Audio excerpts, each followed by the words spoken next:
Hey, good morning. This is Fate 212. I'm Nafka. Today I'm looking at primarily Dark Eldar with Eldar allies. I've been poring over the codex, looking at what you can do with it on this one quite a bit. So there's always new opportunities when a new codex comes up, especially when they're battle brothers, especially for an army like Dark Eldar. There's just opportunities for a mix of the two.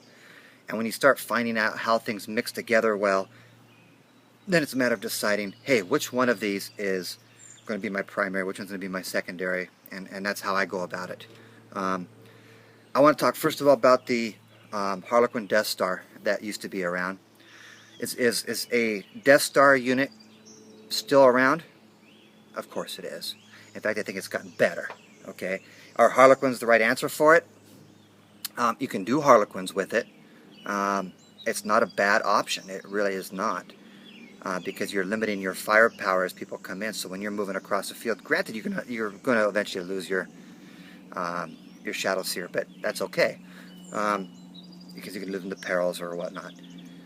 But that's the way with a lot of things. Okay, but he's got leadership 9, so you can run the Harlequin Death Star still. All right, but I think there's better options. Okay, and I think that better option is going to be with your not with Wraithguard. It's with your new Wraith Blades. Okay, toughness 6. So if I have a couple Archons and a Farseer in there, when people are shooting at me, small arms fire, bolters, las guns, almost anything, anything's going to need a 6 to wound. Unless it, of course, is tank killing weapons. Tank killing weapons are now not shooting at anything else. Strength 5 heavy bolters, your Tau fire warriors, they're all winning on 5s. That's fine. That's fine. That's reducing the amount of wounds that you're taking. What makes a Death Star unit so good with these armies is the reroll into wounds. So you want less wounds is the first and primary most important thing. The least number of wounds that you're getting, the stronger this unit is. Okay, so two. So if you do have 2 Dark Eldar Archons, you're doing fantastic because it's 2+ reroll saves. You're rerolling Deny the Witches. If Eldrad, if you're playing a smaller game, you only have 1 Farseer available, Eldrad is your best choice. He's expensive, but he gives you options that are very viable. Okay, the redeployment is phenomenal for Dark Eldar, especially when you're going first.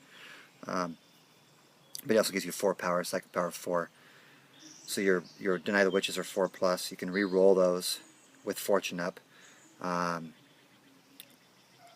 you have the Runes of Warding or Witnessing, that extra 2+. That. Anyhow, Wraith Blades are awesome. 4+ invul saves because of their force shields, their ghost axes.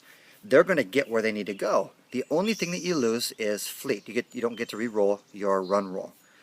I think that's fine. This is a late game unit anyway.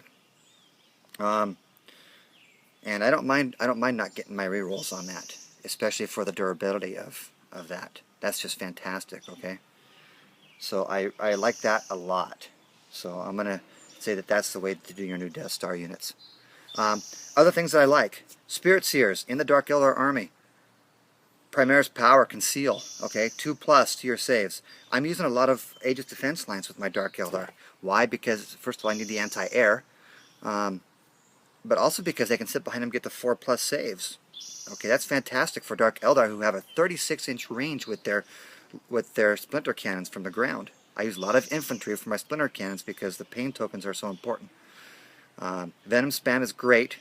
Okay, don't get me wrong, I like Venoms, but you need to be doing your infantry killing with your infantry so you get pain tokens. Other than that, you are wasting a huge portion of what the Dark Eldar are. Okay, and the sun is coming up and just blinding me. So anyhow, that's how I see that working. So Spirit Seers with Conceal, fantastic because the crossover Battle Brothers, put them into the squad. There you go, 2+ cover saves behind an Aegis Defense line with, say, 20 warriors. Okay, cool, just coolness. Obviously, Guide is now 24 inches, friendly units. Whatever you need Guide at, you can get from one Farseer. Okay, so a Farseer with Guide and Prescience can really start twin linking a lot of Dark Eldar shots across the board. So that's other goodness. So if you do feel Dark Lances in a squad, a lot of Dark Lances in a squad, that's one thing that you can do, is field it that way. Like if you're fielding, my brain's shut down just now. If you're fielding Scourges, for instance, with 4 Dark Lances, you can make them all twin linked. Expensive squad, but still it can be done. So a lot of good options. Did I talk about everything that I was interested in? Real quick, let's see, I talked about Farseers briefly. I talked real fast, and the sun was in my eyes. Archons. Oh, let's talk about what Eldar actually add. When you're making your list here and you're trying to figure out what's working, the durability of Eldar combined with Dark Eldar. I love splinter cannons. Okay, I just love them. I like them on my ground troops. I want them behind an Aegis defense line. Now I can throw a forward-moving force with my Eldar in Wave Serpents. Okay, I can throw a Wraith Guard inside. So all of a sudden now, where before I had trouble breaking tanks, now I just added up to 2 squads for under 2,000 points of troops with the spirits here, of course, of Wraith Guard with strength 10 AP 2 shots. Okay, that's awesome in a very durable vehicle. Also, I can throw the fire prisms back there. Who doesn't like them? Strength 9, Lance, AP 1, durable, flexible, and cheap. Okay, you can throw a mixed tank list of Venoms, Wave Serpents, Eldar on the ground, and all of a sudden you're talking about a very powerful army combination. Now, I'm not going to build your army for you, but I'm just pointing out that these are some options that are out there where you're getting so much poison, the infantry is just getting obliterated. And who hasn't seen that? Everybody's seen how strong that it can be.